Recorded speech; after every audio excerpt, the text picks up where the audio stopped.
adventurers. This is Jerry from AdventurousJeriLynn. Today I want to talk about tiny living and the difference of having a bug out vehicle. I have a few items and I want to start a new series. I wanted to show you, well, my husband seems to think that he is a professional bug out expert. But I wanted him to know that on my side, I've been doing a little bit of things too, as far as after I've did some research. And I thought, this is not a bad idea, because you never know what's going on in the world. And if you have to bug out, do you have a space in mind where all your family can meet if chaos ever arises? You just never know. You should always be prepared. And that's why we prep.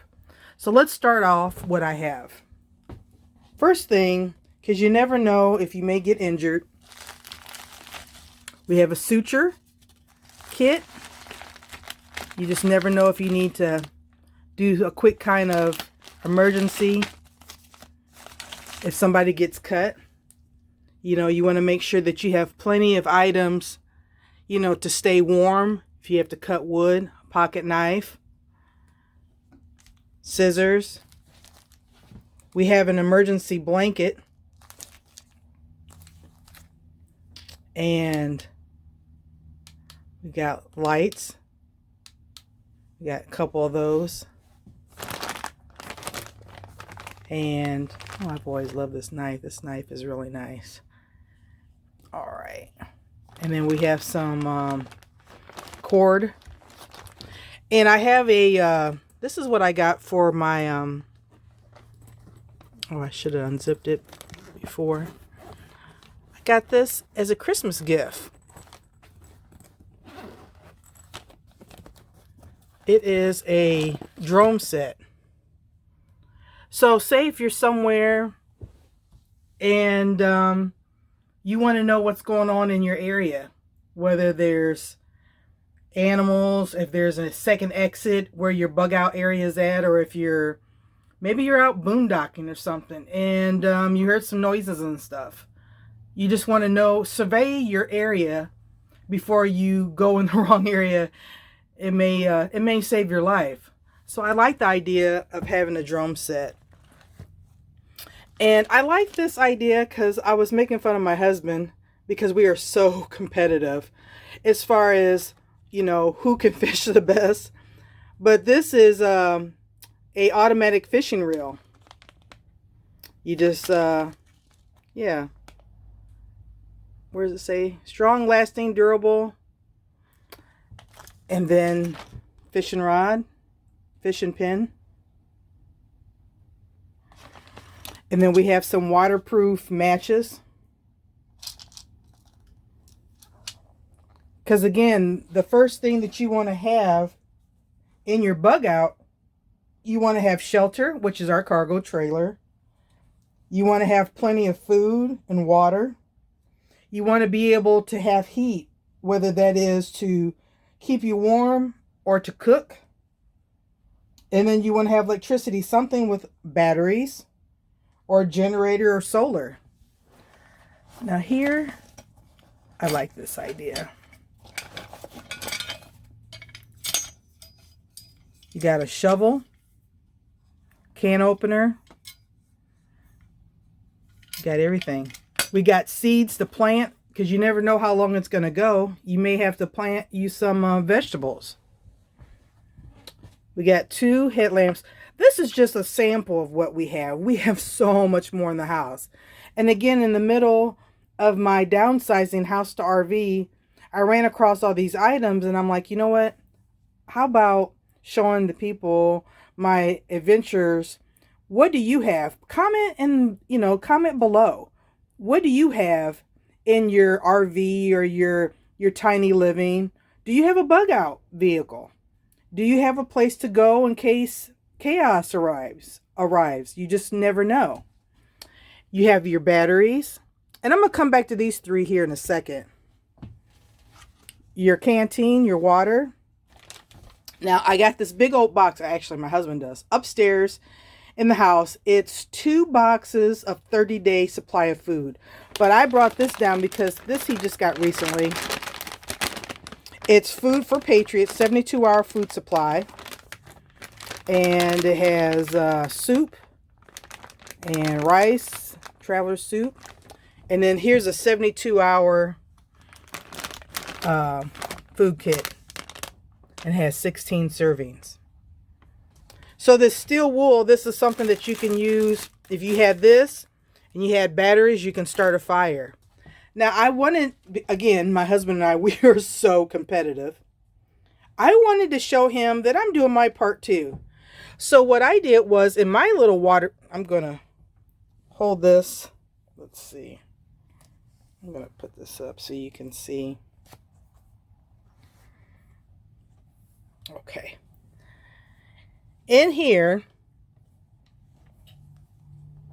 I took cotton balls.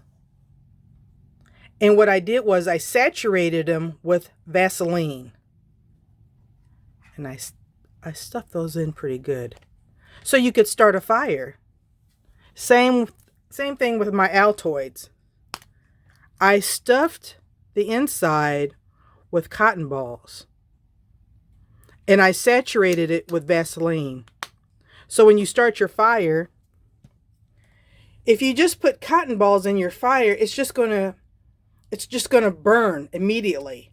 But if you add some Vaseline to it, it'll keep the fire enough going with your kindling, if you're picking up wood, that you could keep your fire going. Now here, you're probably saying, Jerry, we know you love your coffee, but hang on. Wait, there's more. This is not your particular coffee. I have in here that I've been collecting, and this is just a few. I have a whole box that I've been collecting for the past year of your paper towels and your toilet tissue. And I've doubled and tripled and put them inside, and I folded them like I folded it over so it can fit in here to start your fire. Also in here, because I just don't want to have that, I'm like, Jerry, how do you start it? I have a fire starter kit. And you just scrape this against here, against your cardboard, or maybe your Vaseline wrapped up around the foil. Sorry. You, scrape it against your cotton ball that's saturated in Vaseline, and you can start your fire. So, back in there.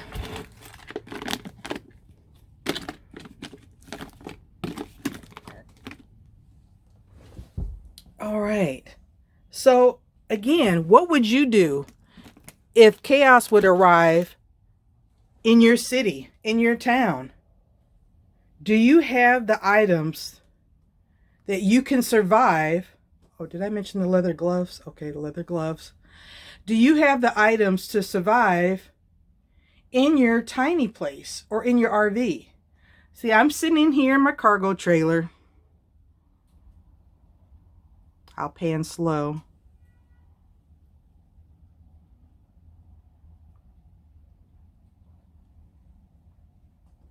You know, you're already going to have some of these items. Got a hammer over there on the counter.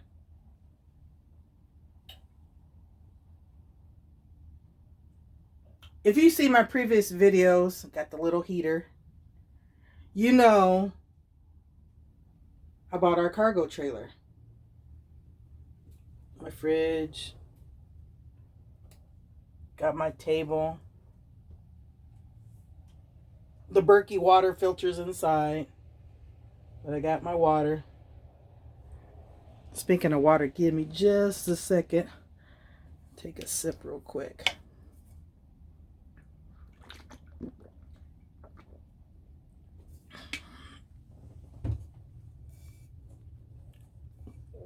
Love my Coleman cup. Again, what do you have? Can you survive a panic situation? A time where you need to grab everything? These are things that, as I've been downsizing, I have in this box.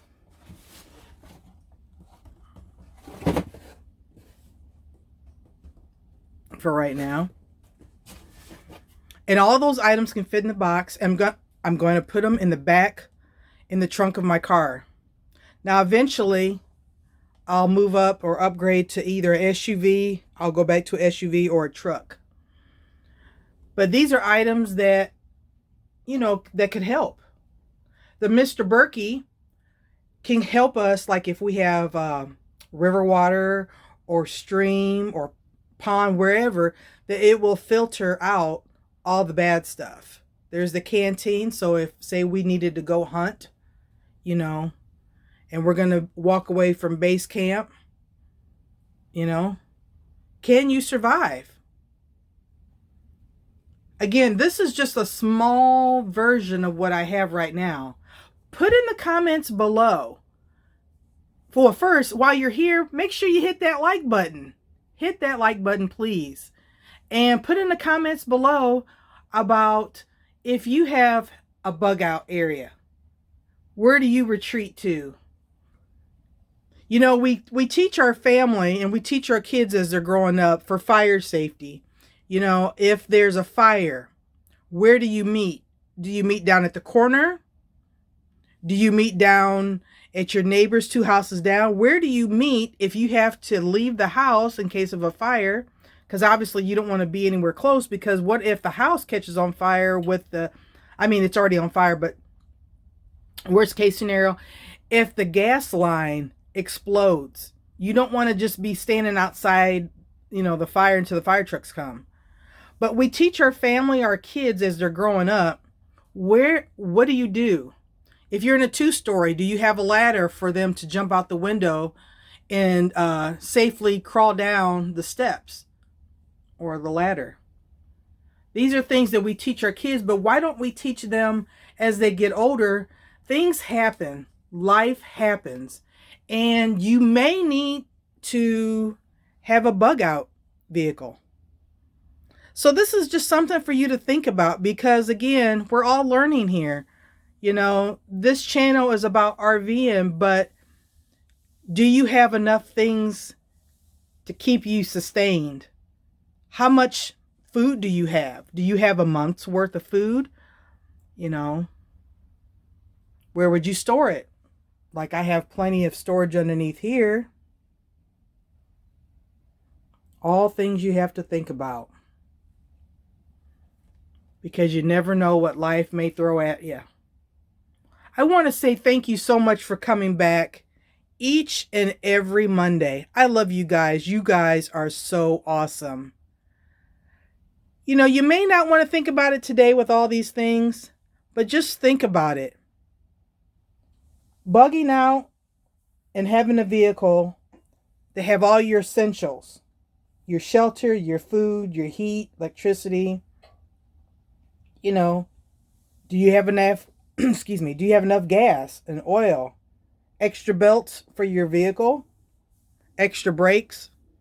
It's not just enough to have a full tank of gas at all times.